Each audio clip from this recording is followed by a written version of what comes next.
what my generation kind of struggles with is dealing with disappointment.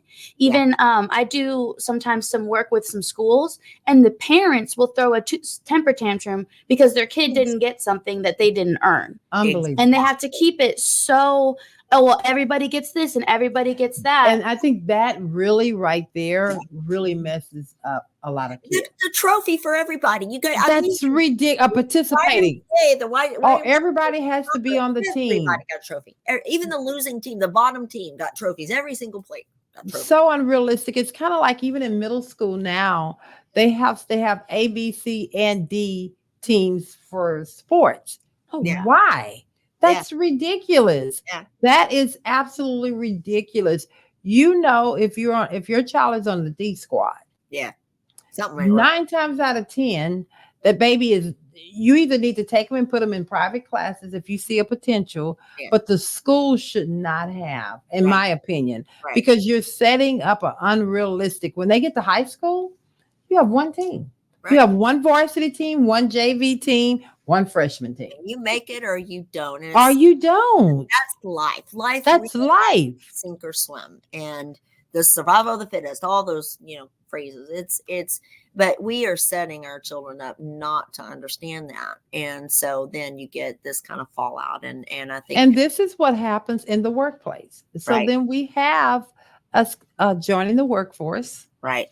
And we have employees and us as employees, we go in with the expectation that one, we have to have all the answers. And if someone doesn't like our answers, then whoa. Right. They're not treating me fair. Right. They don't like me. Right. Or they're showing favoritism. There you go.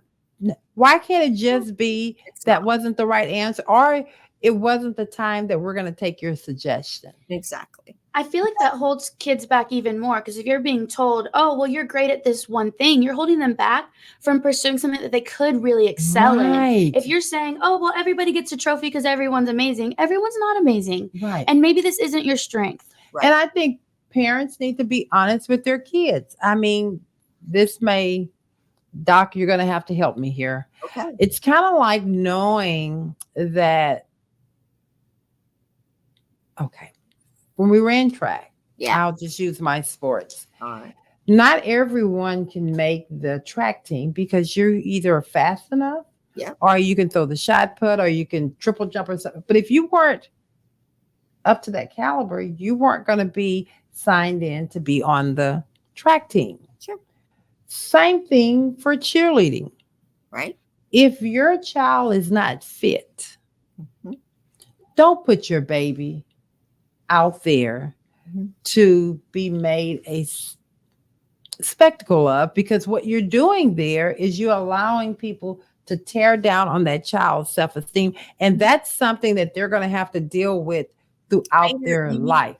Anyway, and they need to learn young that competition is okay, because it doesn't mean you're, like you said, it doesn't mean that you're better than somebody. It means that you worked hard. Yes. This is where you worked hard to be and belong and wanted, and there you are. And if you want to do that, I talk to people about my weight loss all the time. Yes. I want to do what you did, Dr. Pinkston. And I'm like, are you sure? Sure.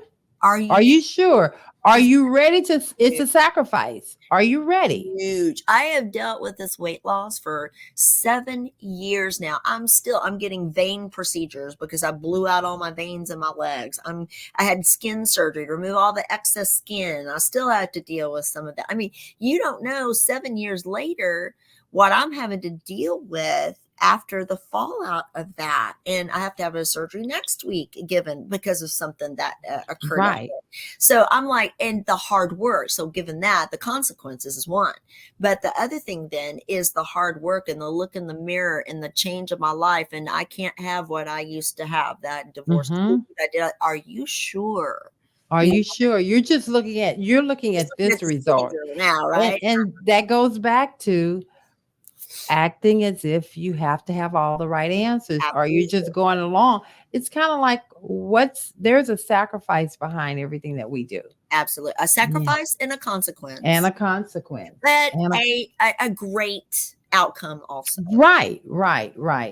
Abigail, you have something you wanted to say? Go Yeah, ahead. and if you think you're the one with all the answers, you're holding yourself back from learning something from somebody else. Right. If you can't take criticism, or if you can't take correction or direction, even or advice, then you're the kind of person that you're never gonna grow.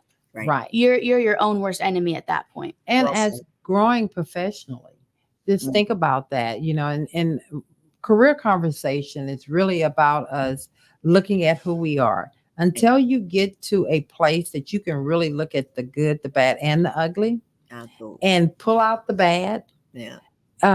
work on it, and then look at all the good. There's a lot of good. Then I think we become more attractive to Right. people that want to pour into us. Right. Because if you're a know-it-all, Yeah. nobody really wants to deal Absolutely. with that. Absolutely. Nobody wants to deal with that.